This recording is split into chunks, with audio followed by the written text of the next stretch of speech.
24. At Long Life Mountain, the great immortal detains his old friend. At Five Villages Abbey, Pilgrim steals the ginseng fruit. We shall tell you about the three of them who, on entering the forest, found Idiot tied to a tree. He was screaming continuously because of the unbearable pain. Pilgrim approached and said to him, laughing, "Dear son-in-law, it's getting rather late, and you still haven't got around to performing the proper ceremony of thanking your parents or announcing your marriage to Master. You are still having a grand old time playing games here. Hey, where's your mama? Where's your wife? What a dear son-in-law, all bound and beaten." When Idiot heard such ridicule, he was so mortified that he clenched his teeth to try to endure the pain without making any more noise. Sha Monk, however, could not bear to look at him. He put down the luggage and went forward to untie the ropes. After he was freed, Idiot could only drop to his knees and kowtow toward the sky, for he was filled with shame. For him, we have as a testimony this lyric to the tune of Moon over West River. Eros is a sword injurious. Live by it, and you will be slain. The lady so fair and lovely at 16 is more vicious than a yak. You have but one principal sum. You can't add profit to your purse. Guard and keep well your precious capital, which you must not squander and waste. Scooping up some dirt and scattering it like incense, 8 rules bowed to the sky. Did you recognize those bodhisattvas at all? Asked Pilgrim. I was in a stupor, about to faint. Replied 8 rules. How could I recognize anyone? Pilgrim then handed him the slip of paper. When 8 rules saw the gatha, he was more embarrassed than ever. Second brother does have all the luck, said Sha Monk with a laugh. For you have attracted these 4 bodhisattvas here to become your wives. Brother, said 8 rules. Let's not ever mention that again. It's blasphemy. From now on, I'll never dare do such foolish things again. Even if it breaks my bones, I'll carry the pole and luggage to follow Master to the west. You are finally speaking sensibly, said Tripitaka. Pilgrim then led his master up the main road, and after journeying for a long time, they suddenly came upon a tall mountain. Pulling in the reins, Tripitaka said, "Disciples, let's be careful as we travel up this mountain before us, for there may be monsters seeking to harm us. Ahead of your horse you have the 3 of us," said Pilgrim. "Why fear the monsters?" Reassured by these words, the elder proceeded. That mountain is truly a magnificent mountain. A tall mountain most rugged. Its shape both lofty and grand. Its root joins the Kunlun ranges. Its top reaches to the sky. White cranes come oft to perch on junipers. Black apes hang frequently on the vines. As the sun lights up the forest, strands upon strands of red mist are circling. As wind rises from dark gorges, 10,000 pink cloud pieces soar and fly. Hidden birds sing madly in green bamboos. Pheasants do battle amidst wildflowers. You see that 1,000-year peak? That 5 blessings peak? And the hibiscus peak? They all glow and shimmer most awesomely. That ageless rock?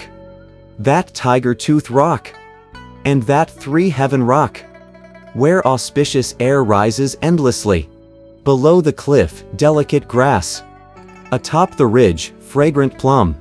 The thorns and briars are thick. The orchids are pale and pure. The deep woods' phoenix musters 1,000 fowls. An old cave's unicorn rules countless beasts. Even the brook seems caring. She twists and turns as if looking back. The peaks are continuous, row upon row circling all around. You also see those green locust trees, those mottled bamboos, and those verdant pines, rivals ever fresh in their dense lushness. Those pears milk white, those peaches red, and those willows green, all competing in their triple spring hues. Dragons sing and tigers roar. The cranes dance and the apes wail. The musk deer from flowers walk out. The phoenix cries facing the sun.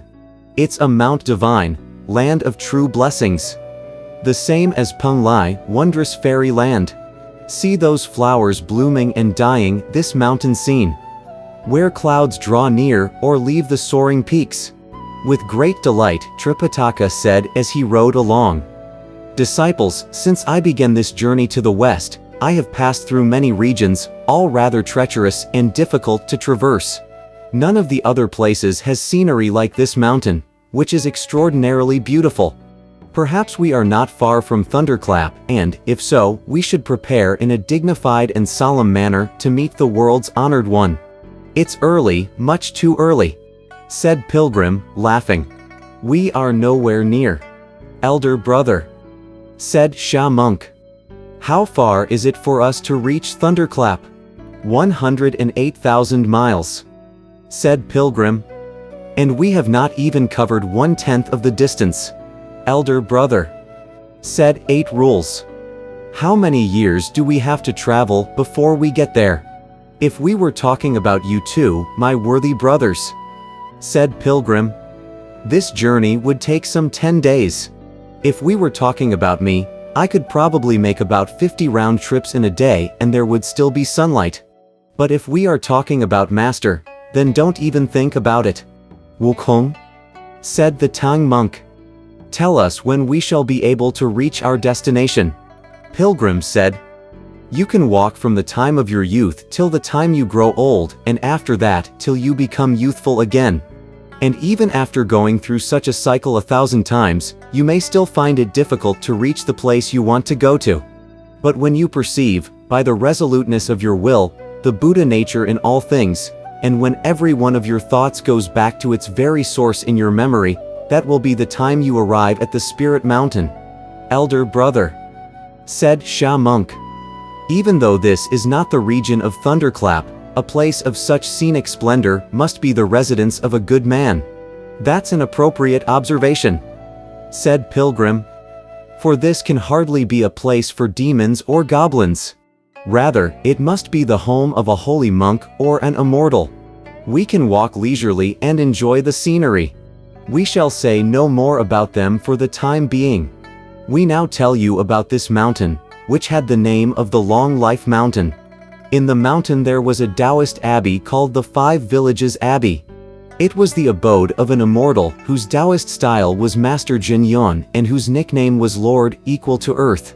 There was, moreover, a strange treasure grown in this temple, a spiritual root that was formed just after chaos had been parted and the nebula had been established prior to the division of heaven and earth. Throughout the 4 great continents of the world, it could be found in only the 5 Villages Abbey in the west of Paragadania continent. This treasure was called Grass of the Reverted Cinnabar, or the ginseng fruit. It took 3,000 years for the plant to bloom, another 3,000 years to bear fruit, and still another 3,000 years before they ripened.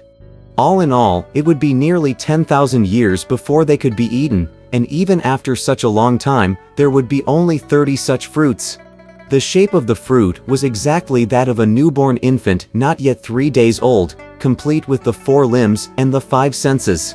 If a man had the good fortune of even smelling the fruit, he would live for 360 years. If he ate one, he would reach his 47,000th year. That day, the great Zhenyun Immortal happened to have received a card from the Celestial worthy of original commencement, who invited him to the Miluo Palace in the heaven of highest clarity to listen to the discourse on the Taoist fruit of the chaotic origin. That great immortal, you see, had already trained countless disciples to become immortals. Even now he had with him some 48 disciples, all Taoists of the Chunjin order who had acquired the way.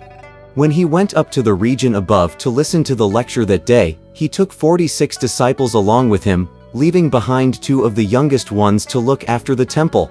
One was called Clear Breeze, and the other was named Bright Moon. Clear Breeze was only 1,220 years old, while Bright Moon had just passed his 1,200th birthday. Before his departure, Master Zhen Yun gave instructions to the 2 young lads, saying, I cannot refuse the invitation of the great honorable divine, and I'm leaving for the Milwo Palace to attend a lecture. You too must be watchful, for an old friend of mine will be passing by here any day. Don't fail to treat him kindly. You may, in fact, strike down from the tree 2 of the ginseng fruits for him to eat as a token of our past friendship." "Who is this friend of yours, master?" asked one of the lads. "Tell us, so that we may take good care of him." "He is a holy monk serving the great Tang Emperor in the land of the East," said the great immortal. "And his religious name is Tripitaka. He is now on his way to the Western Heaven to acquire scriptures from Buddha, according to Confucius," said one of the lads, laughing. "One does not take counsel with those who follow a different way. We belong to the mysterious fold of the great monad. Why should we associate with a Buddhist monk? You should know," said the great immortal, that monk happens to be the incarnate gold cicada, the second disciple of Tathagata, the aged sage of the West.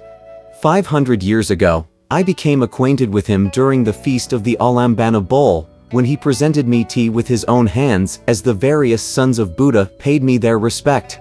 That's why I consider him an old friend." When the 2 immortal lads heard these words, they accepted them as the instruction of their master. As the great immortal was about to leave, he cautioned them again, saying, "Those fruits of mine are all numbered. You may give him 2, but no more."